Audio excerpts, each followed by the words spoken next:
ഇന്ന് തന്നെ ഡൗൺലോഡ് ചെയ്യൂ. കാണൂ നിങ്ങളുടെ ഫേവറേറ്റ് ഷോസ്. ഈ കയ്യിൽ കിടക്കുന്ന വാച്ച് കൊള്ളാമല്ലോ. എന്റെ മോന് ഇതുപോലൊരെണ്ണം വേണമെന്ന് പറഞ്ഞായിരുന്നു. റെയർ പീസാണല്ലേ? അതെ, അമ്മ ഗിഫ്റ്റ് തന്നതാ. ഞാൻ കേസ് ഏറ്റെടുക്കുമ്പോഴേ നല്ലൊരു തുക നിങ്ങൾ എനിക്ക് ഫീസായിട്ട് തരേണ്ടി വരും. പണിയാണ്. സ്വത്ത് തട്ടിയെടുക്കാൻ വേണ്ടി മനഃപൂർവ്വം ആ തമ്പുരാനെയും തമ്പുരാട്ടിയെയും കൊലപ്പെടുത്തിയെന്നാ FIR പറയുന്നത്.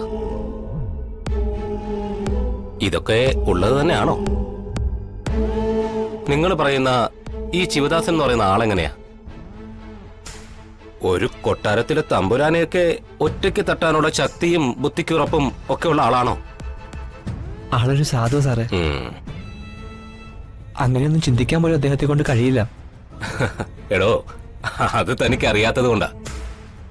ഒരു സാധു മനുഷ്യന് ക്രിമിനൽ ആവാൻ വലിയ സമയമൊന്നും വേണ്ട. പണത്തിന്റെ കാര്യത്തിൽ പ്രത്യേകിച്ച്. സ്വത്തെല്ലാം കൂടി കണ്ടപ്പോ ഈ ശിവദാസൻ അതൊക്കെ വേണമെന്ന് തോന്നിയെങ്കിലോ? അങ്ങനെ ആ കിളവനെയും കിളവിയെയും തട്ടിയതാണെങ്കിലോ?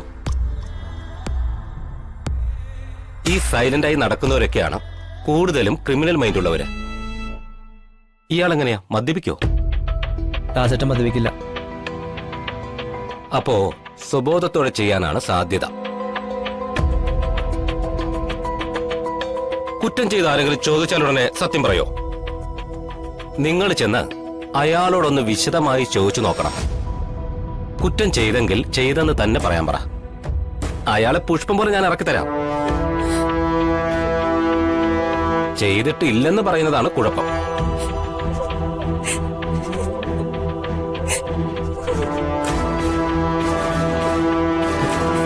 ദാസേട്ടന്റെ മകളാ. ഓ, അത് ശരി.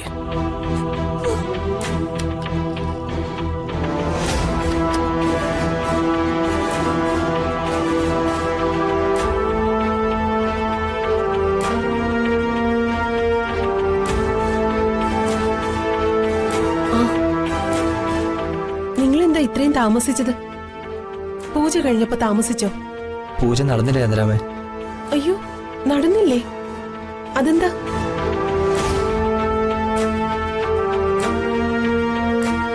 അത് ഞാൻ പിന്നീട് പറയാം. ചിന്നുന്റെ മുഖം എന്താ വല്ലാതിരിക്കുന്നെ? എന്തു പറ്റി? അത് അമ്പലത്തിലെ നേർച്ചകളൊക്കെ ഐശ്വര്യത്തേക്ക് വേണ്ടി ചെയ്തത് ഇയാളാ. അതിന്റെ ക്ഷീണ. അയ്യോ, എങ്കി പിന്നെ നിങ്ങൾ ഇങ്ങോട്ട് വരണ്ടായിരുന്നല്ലോ.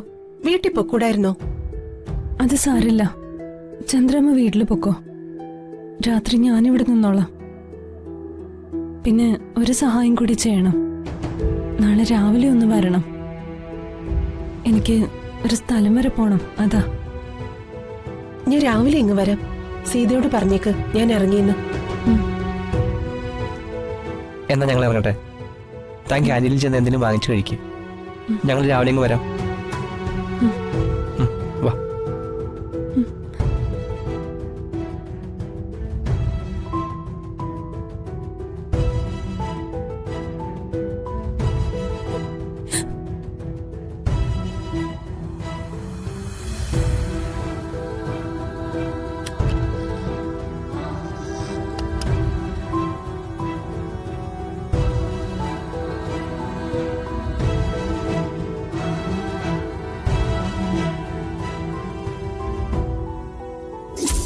എന്റെ തമ്പുരാനെ തമ്പുരാട്ടി ഞാനെല്ലാം പറയാം.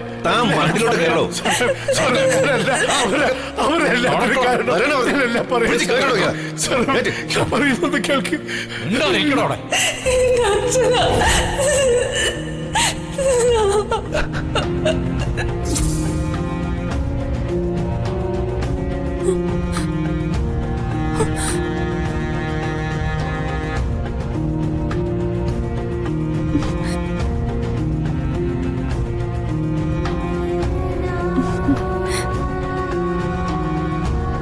അമ്പലത്തിന്ന് ഇപ്പൊ എത്തിയതേ ഉള്ളൂ അമ്മ. അമ്മയ്ക്ക് വേണ്ടി പ്രാർത്ഥിച്ചു, പൂജകളും ചെയ്തു. എന്റെ അമ്മയ്ക്ക് വേഗം അസുഖമൊക്കെ മാറും. അവിടെ വെച്ച് അച്ഛനെ കണ്ടിരുന്നു. അമ്മയോട് വിഷമിക്കാതിരിക്കാൻ പറയാൻ പറഞ്ഞു അച്ഛൻ. അമ്മയ്ക്ക് വിഷമായ അച്ഛനും സങ്കടാവൂന്ന് പറയാൻ പറഞ്ഞു. അമ്മ ഒരു തരത്തിലും വിഷമിക്കരുതേ, അത് അച്ഛന് സഹിക്കാൻ പറ്റില്ല.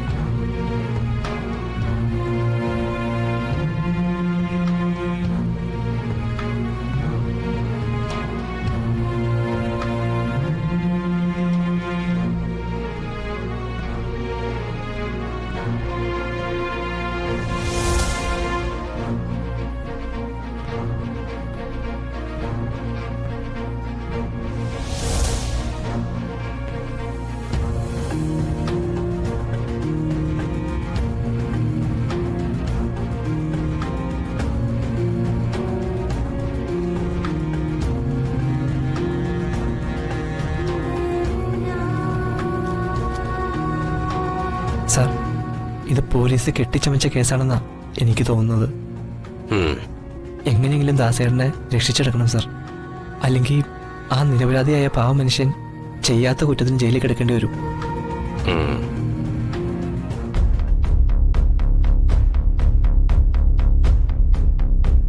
സാർ ഈ കേസ് ഏറ്റെടുക്കണം. എന്നിട്ട് സത്യാവസ്ഥ പുറത്തു കൊണ്ടുവരണം. നരേന്ദ്രൻ എന്നാളുടെ ഇതിലെ പങ്കു പറയണം. കേസൊക്കെ ഞാൻ ഏറ്റെടുക്കാം. ഈ ശിവദാസനെ പുറത്തു കൊണ്ടുവരികയും ചെയ്യാം. Thank you sir, thank you very much. ഈ കയ്യിൽ കിടക്കുന്ന വാച്ച് കൊള്ളാമല്ലോ. എന്റെ മോന് ഇതുപോലൊരെണ്ണം വേണമെന്ന് പറഞ്ഞായിരുന്നു. റെയർ പീസാണല്ലേ? അതെ, അമ്മ ഗിഫ്റ്റ് തന്നതാ. ഞാൻ കേസ് ഏറ്റെടുക്കുമ്പോഴേ നല്ലൊരു തുക നിങ്ങൾ എനിക്ക് ഫീസായിട്ട് തരേണ്ടി വരും. അതിനു പകരം ഈ വാച്ച് തരാമോ?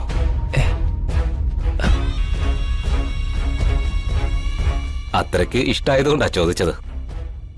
അല്ല, ബുദ്ധിമുട്ടാണെങ്കിൽ വേണ്ട. മിസ്റ്റർ മഹി, മറ്റൊരു കാര്യം ഓർക്കണം. വേറൊരു വക്കീലും തലയിലെടുത്ത് വെക്കാത്ത കേസാ ഞാൻ ഏറ്റെടുത്തത്. അപ്പോ ഞാൻ തരാം സാർ. ആ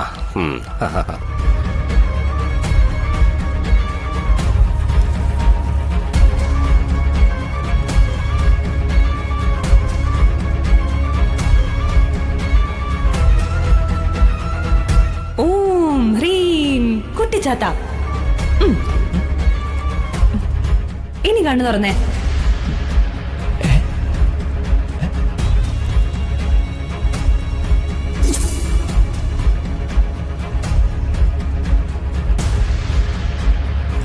താങ്ക് യു.